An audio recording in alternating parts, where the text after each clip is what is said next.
بسم اللہ الرحمن الرحیم، بلا تکلف کے ساتھ میں ہوں راجانی، اس میری طرف سے پورے پاکستان کو السلام علیکم۔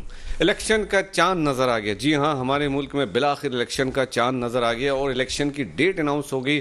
انشاءاللہ اللہ تعالیٰ نے چاہا تو انشاءاللہ 8 فروری 2024 کو الیکشن اس ملک میں منعقد کیے جائیں گے۔ جی ہاں، عوام کو بھی انتظار تھا، پولیٹیکل پارٹیز کو انتظار تھا، اور الیکشن کی وجہ سے ایک سارا سسٹم جو ڈاواں ڈول ہو رہا تھا، جو ڈسٹرب ہو رہا تھا، اللہ کی ذات سے امید ہے انشاءاللہ ملک دوبارہ اسی راستے پر آ جائے گا جس پر پوری قوم کو توقع ہے۔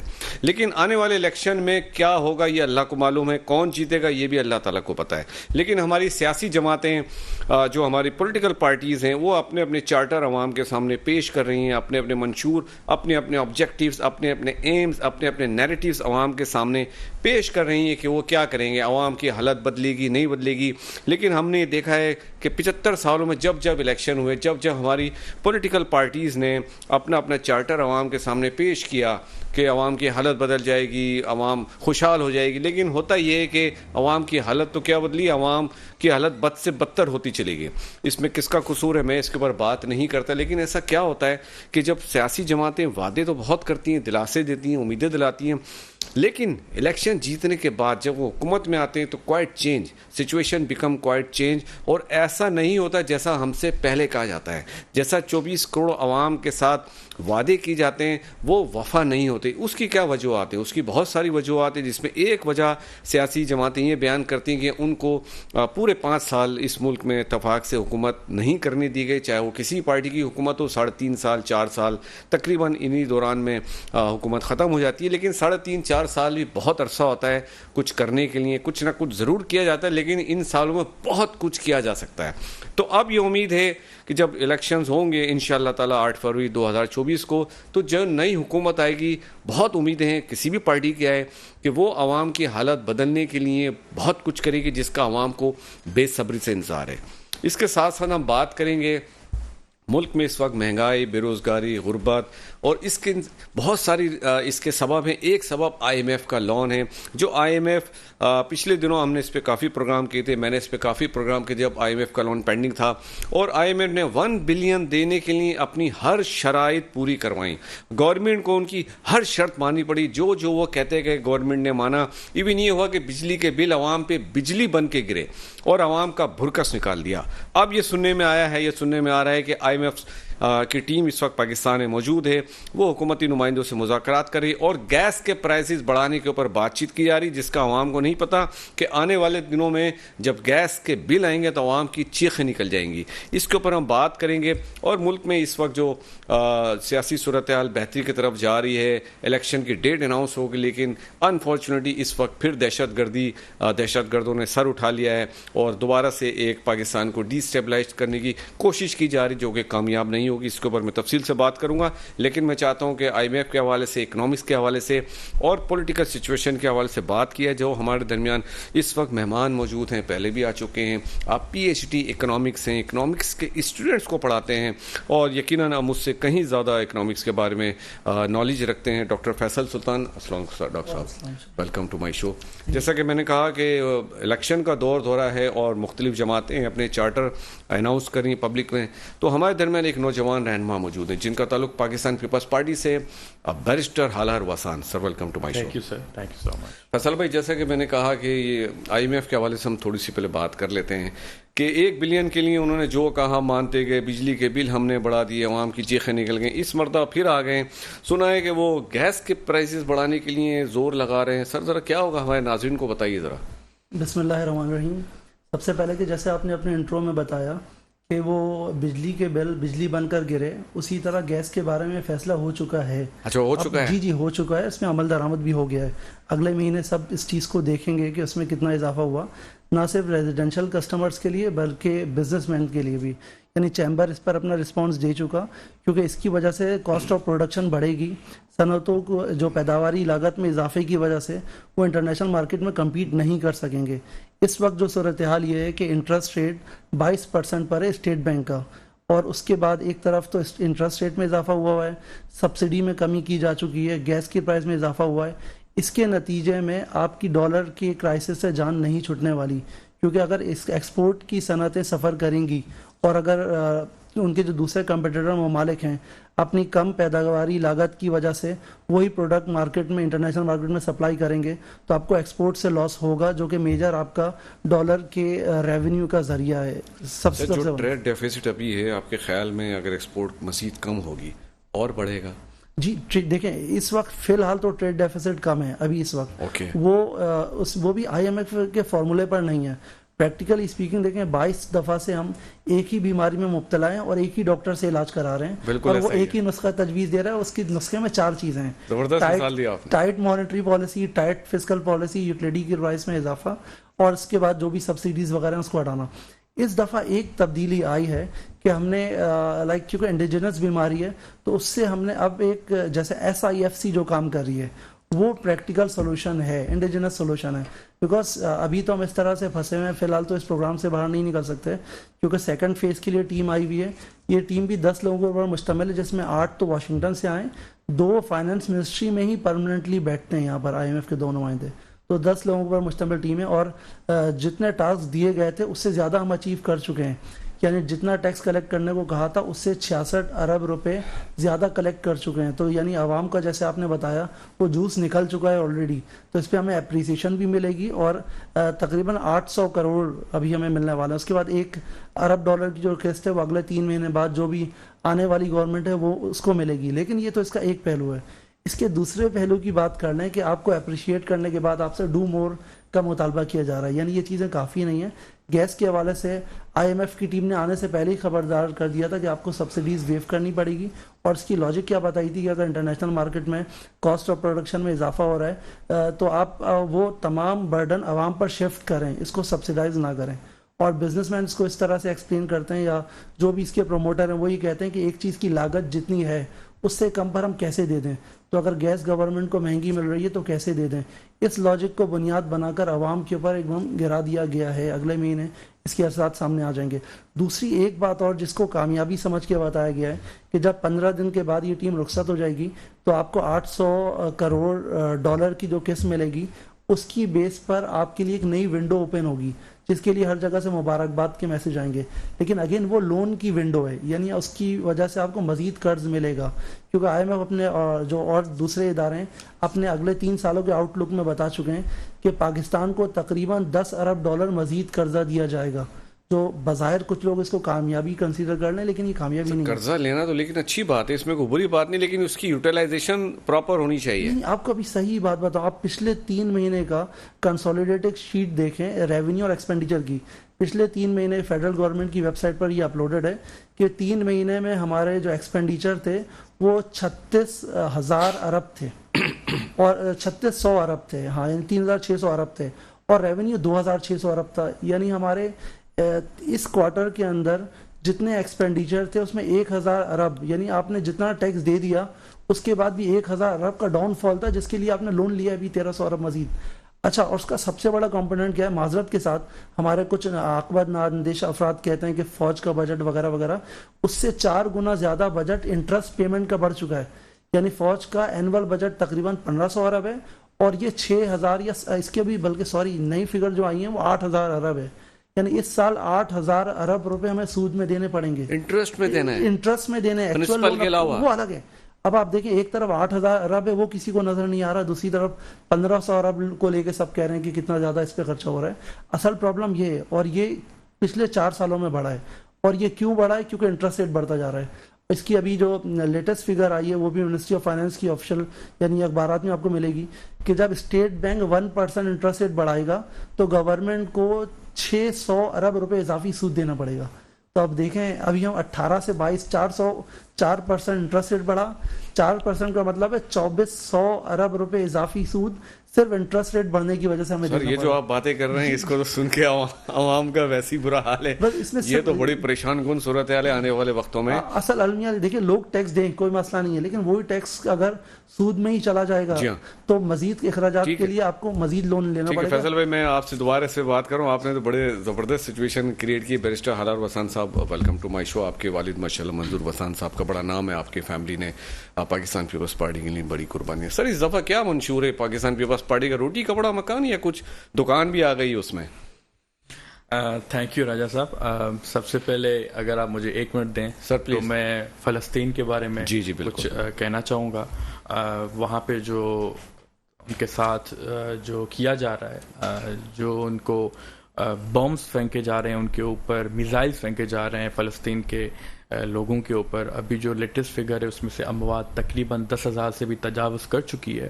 اور جو انٹرنیشنل کمیونٹیز ہیں, OIC ہے, ان کو سوچنا چاہیے, ایک پلیٹ فارم پہ بیٹھنا چاہیے, اسٹریٹجی کیا ہونی چاہیے.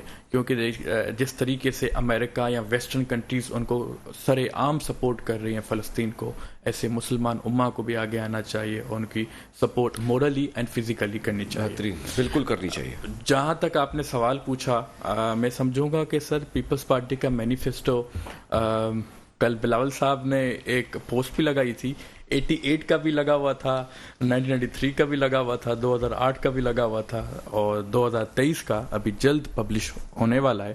اور ہماری یہی کوشش ہوگی کہ جس طریقے نے بلاول صاحب نے الیکشن کمیشن آف پاکستان کو پریشرائز کیا کہ ڈیٹ اناؤنس ہو, اور انہوں نے اناؤنس کی, یہ خوشائندہ بات ہے. جو بھی ڈیموکریٹک نارمز ہیں, انسٹیٹیوشنز ہیں, وہ چاہتے ہیں کہ الیکشن ہو, اور الیکشن ہی واحد ملک کا حل ہے. کیونکہ IMF, انٹرنیشنل مانیٹری فنڈ ہو یا دوسرے کنٹریز ہوں, وہ کیئر ٹیکر سیٹ اپ کو اتنا نہیں اہمیت دیتی جو ایک الیکٹڈ حکومت کو دیتی ہے. پیپلز پارٹی کے مینیفیسٹو کی جب آپ بات کرتے ہیں تو آبویسلی یہ تو جب وہ پبلش کریں گے تو اس میں زیادہ بہتر پتہ ہوگا. بٹ یہ میں کہہ سکتا ہوں کہ جس طریقے سے حالیہ دور میں 2018 سے 2023 کے سندھ حکومت میں جو فلڈز آئے ہوئے تھے یا کووڈ کا ٹائم تھا, اس میں ہمارے under the leadership of Bilawal Bhutto Zardari صاحب جو پیپلز پارٹی کے قیادت نے کام کیے, ان کو اپریشیٹ کرنا لازمی ہے. حالانکہ ایک میں ابھی اوور آل سندھ میں ایک ہم نے پوزیشن ٹائٹلز بھی دیے تھے وومن کو, جو ہم گھر فراہم کر رہے ہیں, اور ایک اب بے نظیر کسان کارڈ بھی انٹروڈیوس کیا ہے بلاول صاحب نے. تو یہ اچھی بات ہے.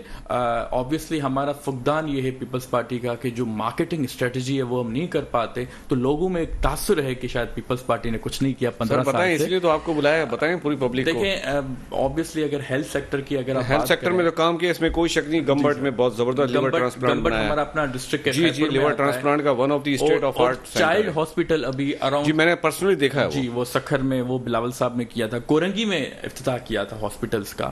اسی طریقے سے اگر ایجوکیشن کی بات کریں تو ٹیکنیکل انسٹیٹیوٹس بنے ہیں ہمارے اپنے ڈسٹرکٹس میں بنے ہیں, پر ان کی یہ ہے کہ پروموشن ہم صحیح سے نہیں کر پاتے. آبویسلی جو ورک پلیسمنٹ ہم نے لاز پاس کیے ہیں, جو جاب اپرچونیٹیز ہم نے کریٹ کی ہیں, اور ایسے کافی چیزیں ہیں. جیسے ہم ایگریکلچر کی میں آپ کو بات بتاؤں کہ ہم ویٹ کو 2200 سے 4000 ریٹ تک لے کے گئے تھے, کاٹن کو آگے لے کے گئے تھے, شوگر کین کو 300 سے 450 تک لے کے گئے. یہ ہم پیزنٹس کی, لیبرز کی بات کر رہے تھے کہ جو غریب طبقہ ہے اس کو ہم فائنینشلی انڈیپینڈنٹ بنائیں. تو پیپلز پارٹی کی یہی اسٹریٹجی ہے کہ روٹی کپڑا مکان تو بالکل آبویسلی ہے, پر ایک ینگ جنریشن ہے, ینگ قیادت ہے جو ابھی پرائم منسٹر صاحب کی پوزیشن پہ ابھی الیکشن لڑنے والے ہیں, اور امید یہی لگائی جا سکتی ہے کہ ینگ بلڈ, ینگسٹرز بلاول صاحب کو. سر اس پہ تھوڑی سی چیئرمین صاحب کی کمپلین ہے کہ لیول پلینگ فیلڈ ان کو فراہم نہیں کی جا رہی. میں اس پہ دوبارہ آپ سے اس بات کا جواب لوں گا. فیصل بھائی, آپ نے جو فیکٹس اینڈ فیگر بتائے, اب الیکشن ہونے جا رہے ہیں 8 فروری, نیکسٹ ایئر الیکشن ہوں گی, نئی گورنمنٹ ہے, کسی کی بھی آئے, تو آپ کیا سمجھتے ہیں اس کے لیے سب سے بڑا چیلنج کیا ہوگا؟ سب سے پہلے تو میں وسان صاحب کو اپریشیٹ کرتا ہوں کہ انہوں نے بالکل کھل کر بات کی, بیکاز ایک فقدان یہ نظر آ رہا ہے کہ مسلم امہ کی طرف سے کسی لیڈرشپ کی طرف سے کھل کر بات اس پر نہیں کی جا رہی.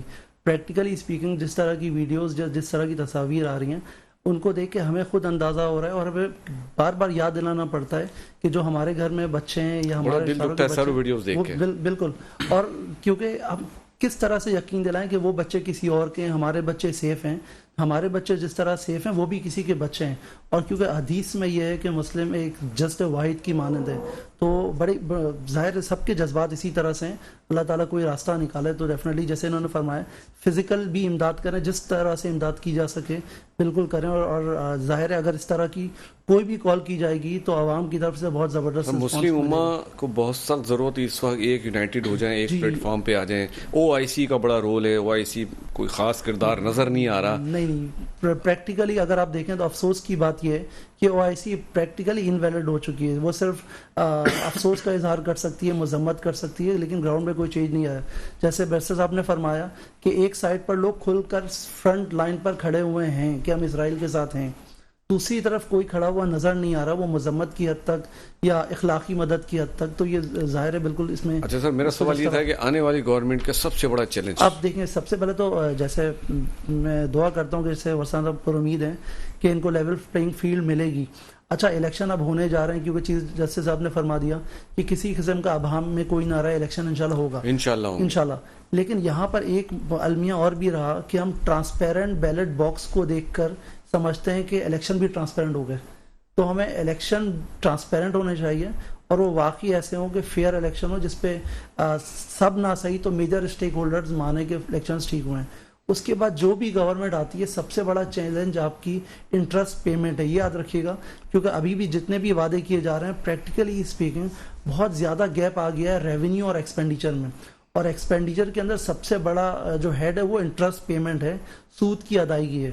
یعنی فیڈرل گورنمنٹ کو اپنے اخراجات کو ڈے ٹو ڈے ایکسپینڈیچر کے لیے مزید لون لینا پڑ رہا ہے. اب یہ سادہ سا اصول ہے, مزید لون کا مطلب ہے کہ اگلی دفعہ اس انٹرسٹ کے علاوہ مزید انٹرسٹ پے کرنا پڑے گا. ایک چیز میں بہتری کی امید ہے کہ اگر مانیٹری پالیسی سے انٹرسٹ ریٹ آہستہ آہستہ کم ہونا شروع ہو جائے, اس کا ایک سمپل قاعدہ ہے, کیونکہ ظاہر ہے یہ ورلڈ بینک اور آئی ایم ایف جس آئیڈیالوجی کو فالو کرتے ہیں فری مارکیٹ سسٹم کو, اس میں ایک بینچ مارک ہے کہ سی پی آئی انفلیشن اور جو بیسک انٹرسٹ ریٹ ہے اس کو کمپیئر کیا جاتا ہے. ابھی وہ انفلیشن 29% ہے اور ہمارے پاس ریٹ آف انٹرسٹ جو ہے وہ 22% ہے. اگر مہنگائی میں کمی آنی شروع ہو جائے گی تو دوسری طرف انٹرسٹ ریٹ کم ہونا شروع ہو جائے گا. اگر انٹرسٹ ریٹ کم ہونے لگا تو گورنمنٹ کے اوپر سے وزن کچھ کم ہو جائے گا. ٹھیک ہے. اگر انٹرسٹ ریٹ کم نہیں ہوتا ہے تو کوئی بھی گورنمنٹ آئے گی, اس کے پاس کوئی چارہ نہیں ہوگا سوائے آئی ایم ایف کے یا دوست ممالک کے پاس جانے سے. ابھی ہمارے جو آنریبل جو اینالسٹ ہیں وہ اس بات پر مطمئن ہے کہ جتنے ہمیں قرض لیے ہیں اس کو ری شیڈیول کرا لیں گے. ری شیڈیول کرانا مسئلے کا حل نہیں ہے. جب آپ ری شیڈیول کے لیے ٹیبل پر بیٹھتے ہیں کچھ نہ کچھ کمپرومائز کرنا پڑتا ہے, پھر جب آپ مزید قرض لینے جائیں گے کچھ نہ کچھ کمپرومائز کرنا پڑے گا. اصل مسئلہ ہے اس قرض سے جان چھڑانی ہے, اس کا والیوم کم کرنا ہے. ایک شارٹ ٹرم میں تو یہ ہو سکتا ہے کہ اگر مہنگائی کم ہونے لگے تو ریلیف ملے گا, لیکن گیس کی پرائس بڑھانے کا گیس مہنگی, بجلی مہنگی, سر یہ تو آپ اس زمانے کی باتیں کر رہے ہیں جو خواب و خیال کی باتیں ہیں. آپ سے اس سوال کا جواب لیتا ہوں بعد میں, ملتے ہیں ایک چھوٹے سے بریک کے بعد. Welcome back. بریک پہ جانے سے پہلے ہم اپنے مہمانوں سے بات کر رہے تھے بڑی تفصیل سے. ڈاکٹر فیصل سلطان نے آئی ایم ایف کے بارے میں, لون کے بارے میں بتایا. بیرسٹر ہلال وسان موجود ہیں, انہوں نے اپنی پارٹی کے مینیفیسٹو کے بارے, منشور کے بارے میں بتایا. بیرسٹر ہلال وسان, میں آپ سے دوبارہ پوچھنا چاہوں گا, جیسے کہ آپ کے چیئرمین نے اس کا اظہار کیا کہ لیول پلینگ فیلڈ ان کو نہیں مل رہی. سر ذرا ہمارے ناظرین کو بتائیے کیوں نہیں مل رہی, کون ان کے ساتھ ایسا کر رہا ہے, کیا ریزن ہے, کیا بیک گراؤنڈ ہے اس کا؟ سر دیکھیں, لیول پلینگ فیلڈ کا مطلب یہ ہے کہ سب کے لیے ایک ہی پلیٹ فارم ہو, ٹھیک ہے, اور وہ اپنے طرف سے الیکشن کیمپین کا آغاز کر سکیں. اب اگر دیکھا جائے کہ جو کیئر ٹیکر گورنمنٹ ہے وہ کافی ایشوز ارائز کراتے ہیں پروونشل وائز, اور کیونکہ ان کا کام ہے free and fair election conduct کروانا, day to day running of the province کرنا. باقی اگر جیسے کسی کا آفیسر رکھا ہوا ہے یا کسی کا نیا رکھوانا یا ایک حالات ایسے کریٹ کرنا, سرکمسٹنسز ایسے کریٹ کرنا, پریشرائز کرنا.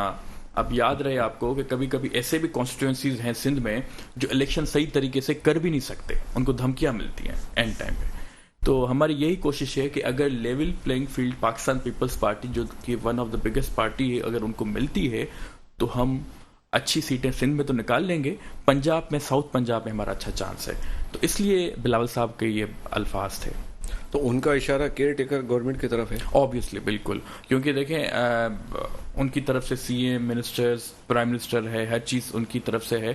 تو وہ اگر کسی کو ڈسٹرب نہیں کریں گے اور وہ اپنی کیمپین, ہر کسی کو اپنا حق ہے under the constitution, fundamental right ہے کہ ہم اپنی کیمپین کر سکیں, ہم لوگوں سے ووٹ لے سکیں, سولیسٹ کر سکیں, تو ان کو دخل انداز نہیں کرنا چاہیے. ٹھیک ہے. ڈاکٹر فیصل, آپ نے ابھی کہا کہ مہنگائی کم ہوگی تو حالات بہتر ہوں گے. سر گیس پرائسز اتنے بڑھ رہے ہیں, آپ نے ابھی بتایا, بجلی آلریڈی بجلی بن کے گر چکی ہے, تو سر یہ تو امپاسبل سی بات ہے جو آپ کہہ رہے ہیں. سر یہ تو دیکھیں ایک شعر میں اس کو بیان کر دو حسب معمول. میر صاحب کا ایک شعر ہے کہ اتنے سادہ ہیں میر کہ بیمار ہوئے جس کے سبب اسی عطار کے لڑکے سے دوا لیتے ہیں. بالکل ٹھیک ہے. تو ہم تو ہماری بیماری کی ایک وجہ IMF ہی ہے. اب دیکھیں جیسے جیسے چیزیں بہتر ہوتی ہیں کوئی ایسی شرط آ جاتی ہے جس کی بنیاد پر وہ تمام انڈیکیٹرز ریورس ہونے لگتے ہیں. یعنی ابھی مہنگائی نیچے آنی شروع ہو گئی تھی, آپ نے دیکھیں کہ پیٹرول کی قیمت میں 40 روپے کمی سے اثرات آنا شروع ہو گئے تھے, آٹے دال چاول کی قیمتوں میں کمی آنے لگی تھی. اگر نیچرلی یہ کم ہونے لگتا تو اس کے نتیجے میں اس مانیٹری پالیسی جو ابھی اناؤنس ہوئی ہے پچھلے ہفتے, اس میں ریٹ آف انٹرسٹ کم ہو جاتا. لیکن اب میں بھی اگلی مانیٹری پالیسی میں توقع کی جا رہی تھی کہ ریٹ آف انٹرسٹ کم ہونا شروع ہو جائے گا. پچھلی 4 پالیسی سے ریٹ کانسٹنٹ ہے جو کہ پاکستان کی تاریخ کی بلند ترین سطح پر ہے, 22% کے اوپر ہے. اب اگر یہ کم ہونے لگتا تو اس کے نتیجے میں کاسٹ آف پروڈکشن کم ہوتی, لوگوں کو ریلیف مل جاتا. لیکن انٹرسٹ ریٹ میں کمی کا تعلق مہنگائی کے ساتھ ہے. اب جیسے ہی گیس کی قیمتوں میں اضافہ کر دیا پھر ایک کوسچن مارک ہے, کیا مہنگائی کم ہوگی؟ اگر مہنگائی کم نہیں ہوگی تو پھر ریٹ آف انٹرسٹ کم نہیں ہوگا, اور ریٹ آف انٹرسٹ کم نہیں ہوگا اس کا مطلب ہے پھر ان قرضوں سے یا اس سود سے پھر جان نہیں چھوٹنے والی. آپ ٹیکسز میں اضافہ کریں گے, ٹیکس کلیکشن میں اضافہ کریں گے, اور ٹیکس وہ سود کی مد میں چلا جائے گا. تو کوئی بھی گورنمنٹ ہوتی ہے اس کو یہ ایک بہت بڑا چیلنج سر. ہم ٹیکس ریٹ تو بڑھاتے ہیں, ہر گورنمنٹ نیٹ نہیں بڑھاتی. ابھی بھی وہ 2% لوگ میرے آپ جیسے لوگ ہیں جو ٹیکس دے رہے ہیں, 98% جی جو ہمارے جو ہیں وہ اس میں رڈار میں ہے ہی نہیں. جی بالکل. دیکھیں ابھی جیسے اس کے لیے تو کوشش کر رہی ہے FBR, اور 1 ملین لوگوں کے حوالے سے انہوں نے ایک پلان بنایا کہ ان کو ٹارگٹ کے اندر لے کر آئیں, اسپیسیفائی کریں. کچھ سیکٹرز ہیں جیسے ریئل اسٹیٹ سیکٹر بالکل چھوٹ ملی ہوئی ہے, اسٹاک مارکیٹ پہ ایسا کچھ زیادہ کوریج نہیں ہے. اس طرح ایگریکلچرل انکم ٹیکس, بہت سارے ایسے سیکٹرز ہیں جس پہ کام کر رہے ہیں, لیکن پریکٹیکلی اس سے بھی فوری ریلیف نہیں ملے گا جب تک ریٹ آف انٹرسٹ کم ہونا شروع نہ ہو جائے. تو شارٹ ٹرم میں تو ریٹ آف انٹرسٹ کم ہونا ریلیف کے لیے ضروری ہے. تو عوام کے لیے فی الحال کوئی اچھی خبر اچھا 1% اگر انٹرسٹ ریٹ بڑھتا ہے تو سر کتنا فرق آتا ہے؟ 600 ارب روپے قرضوں میں بڑھ جاتا ہے. جی سود میں قرض اپنی جگہ پر ہے. تو اس کا اچھا ڈاؤن ورڈ سائیکل بھی ایسا ہی ہے. ریٹ آف انٹرسٹ 1% کم ہو جائے گا تو 600 ارب کا ریلیف ملے گا فیڈرل گورنمنٹ کو. جو ریلیف بزنس مین کو ملے گا وہ الگ ہے, لیکن ڈائریکٹلی فیڈرل گورنمنٹ کو بھی ریلیف ملے گا. تو یہ پروسیس شروع ہونا ضروری ہے. آپ دیکھیں 2017 میں 6.5% تھا, 6.5 سے آج 22% ہے, 3 گنا یعنی 300% بڑھ چکا ہے. تو اس کا مطلب ہے کہ اگر آپ پچھلے 6-7 سالوں کا ڈیٹا دیکھیں انٹرسٹ پیمنٹ کا, ایک زمانہ تھا جب ڈیفنس کے اخراجات تقریباً 1450 ارب تھے اور سود 2200 ارب ہوتا تھا, تھوڑا سا گیپ تھا. اب یہ اس میں 100 ارب کا اضافہ ہوا, اس میں 7-8 ہزار ارب کا اضافہ ہو گیا, اتنا بڑا گیپ. لیکن ڈسکشن کس پہ کیا جا رہا ہے کہ اپنے اخراجات کم کریں وغیرہ وغیرہ. اصل مسئلہ سود کی ادائیگی کا ہے جو 6 گنا زیادہ بڑھ چکی ہے پچھلے 5-6 سال کے اندر. پرنسپل وہی ہے, پرنسپل وہ اپنی پرنسپل وہی نہیں ہے, اس میں اضافہ ہو رہا ہے. ابھی آپ کو بتا دیں 3 مہینے پہلے 1300 ارب روپے اضافی ابھی لیے ہیں کمرشل بینک سے, اور کتنے پہ 24.5% پہ. 24.5% کا مطلب ہے 4 سال میں 1300 ارب روپے سود دے, وہ 1300 ارب روپے اپنی جگہ پر رہیں گے جو پرنسپل آپ نے لیا ہے. اور پھر اس میں تقریباً 1100 ارب روپے کا گیپ ہے اس کوارٹر کے اندر بھی. اس کا مطلب ہے ہر 3 مہینے بعد 1200 ارب روپے آپ لون لیتے رہیں, کیسے چل سکے گا؟ مطلب یہ سسٹینیبل نہیں ہے. اچھا لوگ اس پر مطمئن ہیں, یعنی ہمارے جو بھی لوگ ہیں وہ کہہ رہے ہیں کہ معیشت کی بحالی ہوگی تو بہتر ہو جائے گا. بحالی ہوگی کب؟ جب بزنس چلے گا.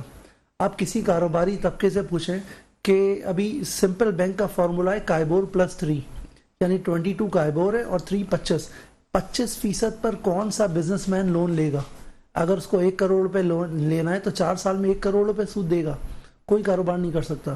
دوسری طرف بجلی مہنگی ہو گئی ہے, سبسڈیز ہٹا دی ہیں, ٹیکس میں اضافہ کر دیا, تو کاروباری طبقہ تو کاروبار کرنے کے قابل نہیں رہا. بڑی ہاریبل سچویشن ہے, بڑی. اللہ تعالیٰ اس میں بہتری فرمائے. بیرسٹر حلر وسان, جیسے کہ آپ کے ابھی سننے میں آیا کہ اب نئے الیکشن ہونے جا رہے ہیں, اللہ کرے حالات بہتر ہوں, لیکن ایسا محسوس ہو رہا ہے جیسے کہ آصف علی زرداری صاحب نے کہا کہ وہ نواز شریف کو وزیر اعظم نہیں بننے دیں گے. تو سر کیا ہم یہ سمجھیں گے پھر الیکشنز کے بعد پھر ووٹ آف کانفیڈنس, پھر دھرنے کی سیاست, یا کچھ چینج آئے گا, یا پھر وہ سیاسی ماحول گرم ہوگا سر جو ہم نے دیکھا چلتا چلا آ رہا ہے؟ سر پہلے تو میں سر کی بات سے ایگری کروں گا کیونکہ میں بھی اکنامکس کا اسٹوڈنٹ ہوں. جی پلیز. تو اکنامک کرائسس ابھی جو پاکستان میں ہے وہ آپ دیکھ سکتے ہیں کہ الیکٹریسٹی کی پرائسز ہائیک پہ ہیں, گیس کی پرائس ہائیک میں.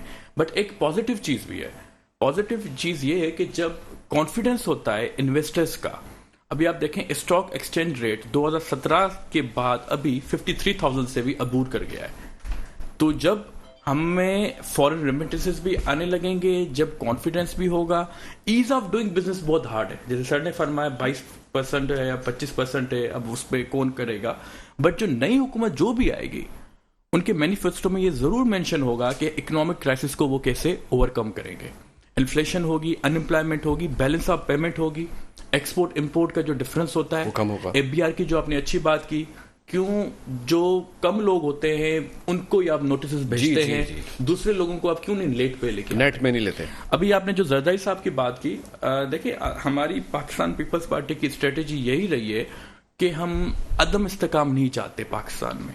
2013 کے بعد پیپلز پارٹی کی وفاق میں حکومت نہیں رہی. ہم یہ چاہیں گے کہ جیسے 2014 میں نواز شریف کی حکومت کو گرانا جا رہا تھا عمران خان کی طرف سے, تو پیپلز پارٹی نے ان کو سپورٹ کیا تھا. 2022 میں جب ہم نے سمجھا کہ عمران خان نہیں کر پا رہا کام, تو ہم نے نون لیگ کا سپورٹ کیا. زرداری صاحب کے کہنے کا بیان یہ تھا کہ ہم چاہتے ہیں کہ بلاول صاحب بھی اچھے لیڈر بن سکتے ہیں, اور جس طریقے سے انہوں نے ڈپلومیٹک ٹائز کیے ہیں ویسٹرن کنٹریز کے ساتھ, فورن جو منسٹری تھی ان کے پاس, وہ بہت اچھے طریقے سے انہوں نے چلائی. جی, ہمارے تعلقات جو خراب ہو گئے تو انہوں نے بڑی ایفرٹس کی بحال کرانے میں. اس سینس میں وہ چاہ رہے تھے کہ ہمارا بھی اتنا ہی حق ہے جتنا دوسری پارٹیز کا حق ہے. ایک ہی پرسن نے 4 دفعہ پرائم منسٹر بننے کا وہ تھوڑا زیادہ ٹھیکہ نہیں لیا ہوا. تو آبویسلی ہماری کوشش ہے, ہم چاہیں گے کہ ہم ANP کے ساتھ, دوسری پارٹیز کے ساتھ اتحاد کر کے, مفاہمت کی سیاست کر کے ہم ایک اپنی پارٹی کو چانس دیں, تاکہ ہم ان کے ساتھ کہہ سکیں کہ ہمارے پاس بھی اتنی سیٹیں, ہمارا رائٹ ہے. اور ویسے بھی آپ نے کہا کہ ینگ لیڈرشپ آنی چاہیے نا, ڈیفینیٹلی ینگ اپروچ ہے. لوگ چاہتے ہیں پاکستان کے 60% سے زیادہ جو مور دین 64% یوتھ ہے, بالکل ہم تو یہ چاہتے ہیں. اور ہر کوئی چاہے گا کہ ینگ جنریشن جو ان کے ایشوز کو ایڈریس کر سکے, ان کی ایج کا بندہ ہو, تو وہ زیادہ بہتر ثابت. ٹھیک ہے حلوار صاحب, آپ کا جواب آ گیا. ملتے ہیں ایک چھوٹے سے بریک کے بعد. Welcome back. بریک پہ جانے سے پہلے بڑے تفصیل سے ہمارے مہمانوں نے جواب دیے. فیصل بھائی, میں آپ سے دوبارہ پوچھنا چاہتا ہوں, can we live without IMF اور ناٹ؟ دیکھیں شارٹ ٹرم میں تو نہیں, ابھی تو ہماری مجبوری ہے IMF میں. تو وسان صاحب ہر دفعہ یہی کہا جاتا ہے سر, لیکن ابھی تو آلریڈی سر آپ نے کہا 22 دفعہ سے ایک ہی ڈاکٹر سے علاج کرا رہے ہیں. تو ہاں, ابھی اصل میں یہ والا یہ ٹریٹمنٹ اس میں 4 مہینے رہ گئے ہیں. اب اس کو تو ابھی فی الحال مجبوری ہے 4 مہینے تو ہمیں گزارنے, یعنی ایک ٹرانچ ابھی ہے, ایک 3 مہینے کے بعد ایک آخری, کیونکہ یہ جو تھا یہ اسٹینڈ بائی ارینجمنٹ تھا 9 مہینے کے لیے تقریباً. تو ایک آپ کو 1.2 بلین مل چکا تھا, 0.8 ابھی ملے گا, اور 1 بلین آنے والی گورنمنٹ کو, پھر یہ پروگرام ختم ہو جائے گا. اس کے بعد صرف دیکھنا یہ ہے کہ آنے والی گورنمنٹ دوبارہ جاتی ہے یا نہیں, وہ بڑی ٹریکی سچویشن ہے, کیونکہ یہ پروگرام آٹومیٹکلی 4-5 مہینے بعد ختم ہو جائے گا. لیکن اس کے بعد یہ دیکھنا ہے کہ اگر آپ کے پاس وہی گیپ رہا جو کہ ابھی نظر آ رہا ہے, تو کیا دوبارہ کوئی گورنمنٹ چلی جاتی ہے یا نہیں. یہاں پہ میں سر کی وسان صاحب کی بات کو آگے بڑھا کر ایک چیز اور پوچھتا ہوں. جیسے ابھی انہوں نے اشارہ دیا کہ انٹرم کے جو الیکشن کے بعد کہ مختلف پارٹی سے بات کریں گے تاکہ ایک ایسی گورنمنٹ آئے, تو اس میں اگر یہ PTI سے بھی بات کریں گے, جیسے انہوں نے مختلف کا نام لیا, تو زیادہ کیونکہ نوجوان ہیں اور ظاہر ہے یہاں پہ نوجوان قیادت ہے, ان کے ووٹرز بھی نوجوان ہیں, تو اگر کسی طرح آن بورڈ لیں تو الٹیمیٹلی مجھے یہ لگتا ہے کہ زیادہ بیٹر ریپرزنٹیشن ہوگی. تو اگر اس کو مناسب سمجھیں. حلال حسن صاحب, آپ اتفاق کریں گے کہ چارٹر آف ڈیموکریسی ہونی چاہیے, الیکشن سب مل کے بیٹھیں آپس میں ایک ٹیبل پہ بیٹھیں. بٹ کل بلاول صاحب کا اسٹیٹمنٹ آیا تھا, اختلافات بھلا کے, تو انہوں نے کہا تھا کہ ابھی تک ہم نے سوچا نہیں ہے, بٹ ہم کر سکتے ہیں فیوچر ٹائمز میں, نیئر ٹائمز میں PTI کے ساتھ, کیونکہ ان کے پاس ابھی وہ الیکشن کیمپین چلانے کے لیے کوئی شخصیت موجود نہیں ہے PTI کے اندر. تو کن سے ہم بات کریں, جیل میں جا کے بات کریں یا ان کو میسج پہنچائیں؟ بٹ ہوپ فلی جب الیکشنز ہو جائیں گی اس کے بعد ہم سیٹنگ کو, سر خواہش کا اظہار تو کیا ہے نا چیئرمین صاحب نے, 50% کیا ہے. ٹھیک ہے, پروگرام کے آخر میں فیصل بھائی آپ سے پوچھنا چاہوں گا, کیا میسیج دیں گے اللہ تعالیٰ فلسطین کے مسلمانوں کے لیے جو وہاں ظلم و ستم ہو رہا ہے, کیا میسیج دیں گے سر؟ اس حوالے سے بالکل کلیئر ہونا چاہیے کہ جس طرح سے دوسرا سائڈ اوپن سب کے سامنے آ کے کھڑا ہوا ہے, اس طرح اس سائڈ کو بھی, یعنی مسلمانوں کے جو حکمران ہیں جو جتنا اپنا اثر و رسوخ رکھتے ہیں, ان کو سامنے آ کر کھڑا ہونا چاہیے. یعنی مختصر سے کچھ اشعار میں یہ بتا دیتا ہوں, 3 اشعار چھوٹے سے. وہ کیا ہے کہ میرے وطن کے بڑوں نے جب بھی نصاب بدلا عذاب آیا, اندھیری راتوں کو دن بتایا جواب بدلا عذاب آیا, ہمیں سکھایا جہاد کرنا ہمیں ہی دشمن سے پھر لڑایا، جو وقت بدلا ہمیں کو پھر راہزن بتایا، عذاب آیا۔ میرے وطن کے نصاب دانوں، اندھیری راتوں کو دن نہ مانو، سلگتے انگاروں کو کسی نے جو گل بتایا، عذاب آیا۔ تو انگاروں کو ہمیں انگاروں کو بتانا ہے، اس کو گل بنا کے ریپرزینٹ نہیں کرنا، جو سچ ہے اس کو سچ کرنا۔ ٹھیک ہے بیرسٹر حلال وسان، میں چاہوں گا آپ کیا اپیل کریں گے مسلم امہ سے کہ ہمارے فلسطینی بہن بھائیوں کے لیے کیا مدد کریں، دعا تو کریں کم از کم ان کے لیے؟ سر یہ جینوسائیڈ ہے اور وار اگینسٹ کرائم ہے، انٹرنیشنل ٹریٹیز ہیں، انٹرنیشنل کمیونٹیز ہیں، ان کو بالخصوص دیکھنا چاہیے، یو این کو جو علم کی بنتی ہے دار دار، اور ان کو دیکھنا چاہیے کہ جتنے معصوم لوگوں کو بے گناہ ان کو شہید کیا جا رہا ہے۔ آپ اگر اتنی ڈسٹربنگ کلبس ہیں اگر آپ دیکھیں اس میں سے، تو ہاسپٹل میں اٹیک کیا جا رہا ہے، اسکولز میں اٹیک کیا جا رہا ہے، جو لوگ منتقل کرنا چاہ رہے ہیں ان کے اوپر بمباری کی جا رہی ہے۔ تو کافی حالات بہت سنگین ہیں۔ مسلم امہ کو اٹھنا چاہیے، کھڑے ہو کے بات کرنی چاہیے، کیونکہ فلسطین میں ہی وہی مسجد الاقصیٰ بھی وہیں پہ مقیم ہے۔ تو ہمیں ایز اے یونٹی والا پرنسپل لے کے اتحاد اور بات چاہی کر کے ہمیں دیکھنا چاہیے، کیونکہ جتنا نہیں نقصان ہوگا یہ اوور آل مڈل ایسٹ میں بہت کنفلکٹ ہوگا۔ ابھی حزب اللہ کا بھی اسٹیٹمنٹ آیا تھا کہ ہم ان جنگ بندی میں شراکت داری کریں گے، پھر اس کے بعد امریکہ کا آیا اگر آپ نے کیا تو ہم آپ پہ اٹیک کریں گے۔ ایران کو بھی ابھی دیکھنا چاہیے کہ اگر وہ زمین پہ اٹیک کرنے آ رہے ہیں، حماس کے خلاف لڑنا چاہ رہے ہیں، تو کیا وہ جو پٹی ہے غزہ اسٹرپ 41 کلومیٹر اسٹرپ ہے، بہت پاپولیٹڈ ایریا ہے، 22 لاکھ لوگ رہتے ہیں اس پٹی پہ، تو کیا ان کے پاس ٹنلز ہیں جو ان سے وہ ڈیفینڈ کر پائیں گے اپنے آپ کو؟ اور جو بے گناہ، سر ہم تو کہتے ہیں کہ اگر کوئی بھی ٹیررسٹ آرگنائزیشن ہے ان کو اللہ دیکھے گا، باقی جو عام لوگ ہیں ان کا کیا قصور ہے کہ اگر ان کو بے دردی سے قتل کیا جاتا ہے؟ بیرسٹر حلال وسان آپ کا بہت شکریہ، ڈاکٹر فیصل سلطان آپ کا شکریہ۔ پروگرام کے آخر میں یہ ذکر کرنا چاہوں گا، جب بھی پاکستان ترقی کے راستے پر چلتا ہے، پاکستان فلورش ہوتا ہے، کسی بھی چیز کی اناؤنسمنٹ ہوتی ہے، تو ہمارے جو دشمن ہیں وہ سرگرم ہو جاتے ہیں اور پاکستان کو ڈی اسٹیبلائز کرنے کے لیے کوشش کرتے ہیں۔ جیسا کہ بڑا افسوسناک واقعہ کل ہم نے دیکھا کہ بلوچستان میں سبی سے اور مڑا جانے والی فورسز کی گاڑیوں پہ دہشت گردوں نے چھپ کر حملہ کیا اور ہمارے 14 بہادر جوان شہید ہو گئے۔ بہت افسوسناک واقعہ، اتنا بڑا جانی نقصان اس سے پہلے ہمیں کبھی نہیں ہوا۔ ہمارے 14 جوانوں نے اپنی شہادت کا نذرانہ دیا، وہ ہماری اور آپ کی حفاظت کے لیے جا رہے تھے، ہماری اور آپ کی حفاظت کے لیے اپنی ڈیوٹیز کرنے کے لیے جا رہے تھے۔ اس کے علاوہ ایک اور واقعہ ہوا ڈی آئی خان میں، کل ایک موٹر سائیکل میں بم نصب کیا گیا اور وہ پلانٹڈ بم تھا، ٹائم بم تھا، اور اس کے دھماکے میں بھی 5 لوگ شہید ہوئے۔ اس کے ساتھ ٹانک میں بلوچستان کا ایک اور علاقہ ہے، وہاں پہ بھی ایک گاڑی جا رہی تھی اور ایک دستی بم سے، پلانٹڈ بم سے حملہ کیا جس میں ہمارا 1 جوان شہید ہوا۔ اگر میں بات کروں 2023 کے 9 مہینے میں تقریباً 22 خودکش دھماکے ہوئے، جس میں 227 افراد ہمارے اللہ تعالیٰ کو پیارے ہو گئے۔ تو کہنے کا مقصد یہ ہے، جب بھی پاکستان آگے بڑھتا ہے، آگے بڑھنے کی کوشش کرتا ہے، دشمن کوشش کرتے ہیں کہ ڈی اسٹیبلائز کیا جائے، لیکن ان کو ہمیشہ منہ کی کھاتے ہیں۔ ہمیشہ ہمارے بہادر جوان، ہمارے افسران جو ہمارا فخر ہے، جو ہمارا اثاثہ ہیں، انہوں نے اپنی جانوں کا نذرانہ دیا اور دیتے چلے آ رہے ہیں، اور دشمن کی ہر خواہش کو ناکام بناتے چلے آ رہے ہیں۔ اور انشاءاللہ ابھی بھی اگر کسی نے پاکستان کی طرف سے میری آنکھ سے دیکھی، جیسا کہ ہمارے مہمانوں نے بھی کہا، اس کی آنکھیں نکال لی جائیں گی۔ اور ہمارے جوان، ہماری فورسز آج بھی اتنی پرجوش ہیں، اتنی ہی پرعزم ہیں، ان کا جذبہ اتنا ہی بلند ہے جتنا ہونا چاہیے، پہلے سے بھی کہیں زیادہ۔ ہر وقت، ہر لمحے ہمارے لیے، آپ کے لیے وہ لوگ اپنی جان اپنی ہتھیلی پہ رکھ کے گھومتے ہیں، سر پہ کفن باندھ کے گھومتے ہیں۔ ہمیں ان کی قدر کرنی چاہیے، اپنے جوانوں کی، اپنے اداروں کی، اپنے افسروں کی قدر کرنی چاہیے، کیونکہ یہ ادارے ہیں تو پاکستان ہے، اور پاکستان ہے تو ہم سب ہیں۔ ملتے ہیں اگلے پروگرام میں۔ پاکستان زندہ باد۔